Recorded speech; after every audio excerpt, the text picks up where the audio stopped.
साथियों, ओम नमः शिवाय। शिव पुराण का 10वां अध्याय। 10वें अध्याय में भगवान भोले बाबा ने विष्णु जी को सृष्टि की रक्षा का भार और भोग मोक्ष दान का अधिकार देकर शिव का अंतर ध्यान होना। साथियों, अगर भगवान भोले बाबा से सच्चा प्रेम करते हो तो चैनल को सब्सक्राइब कर देना।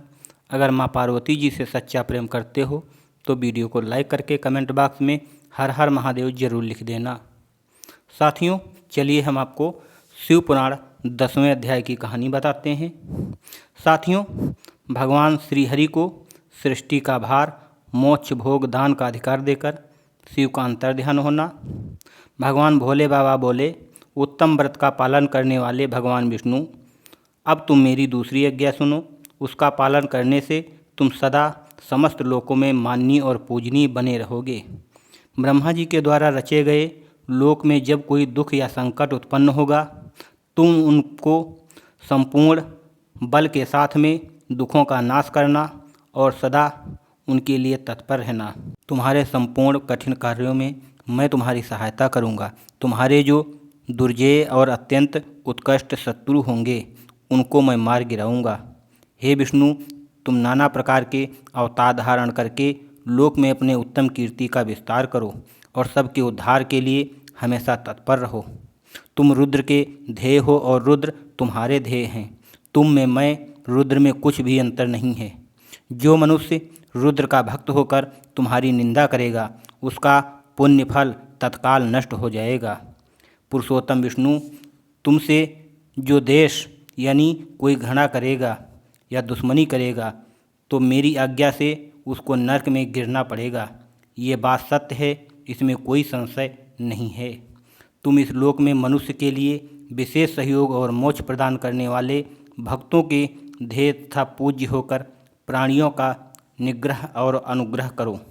ऐसा कहकर भगवान विष्णु ने मेरा हाथ पकड़ लिया और श्री हरि विष्णु को सौंपकर उनसे कहा, तुम संकट में सदा इनकी सहायता करते रहना। सबके अध्ययन होकर सभी को भोग और मोक्ष प्रदान करते रहना। सर्वदा समस्त कार्यों में कामनाओं का साधक और सर्वश्रेष्ठ बने रहना। जो तुम्हारी शरण में आ गया वो निश्चय ही मेरी शरण में आ गया।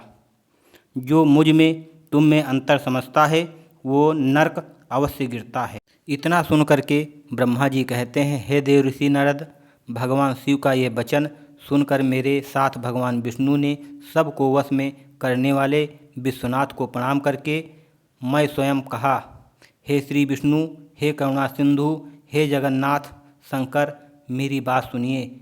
मैं आपकी आज्ञा के अधीन रहकर ये सब कार्य करूँगा। स्वामी, जो मेरा भक्त होकर आपकी निंदा करे उसे आप निश्चय ही नरक वास प्रदान करें। हे नाथ, जो आपका भक्त मुझ में अत्यंत प्रिय है, जो ऐसा जानता है उसके लिए मोक्ष दुर्लभ नहीं है।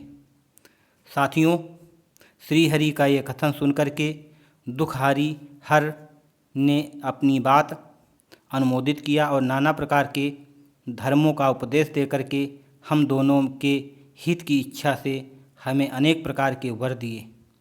इसके बाद भक्त वत्सल भगवान शंभु ने अपनी कृपा पूर्वक हमारी ओर देख करके हम दोनों को देखते देखते जैसे हुई अंतर ध्यान हो गए। साथियों, तभी से इस लोक में लिंग की पूजा का विधान चालू हुआ।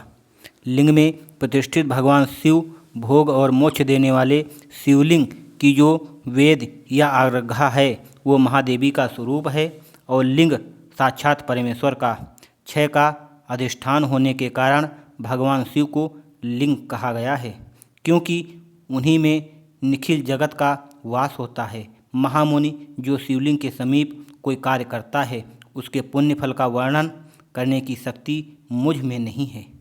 साथियों, इसी के साथ में 10वां अध्याय समाप्त होता है। ओम नमः शिवाय। साथियों, आपको हम मिलते हैं अगले अध्याय में आपके साथ में। तब तक के लिए जय भोले बाबा, जय भगवान विष्णु और जय माँ पार्वती।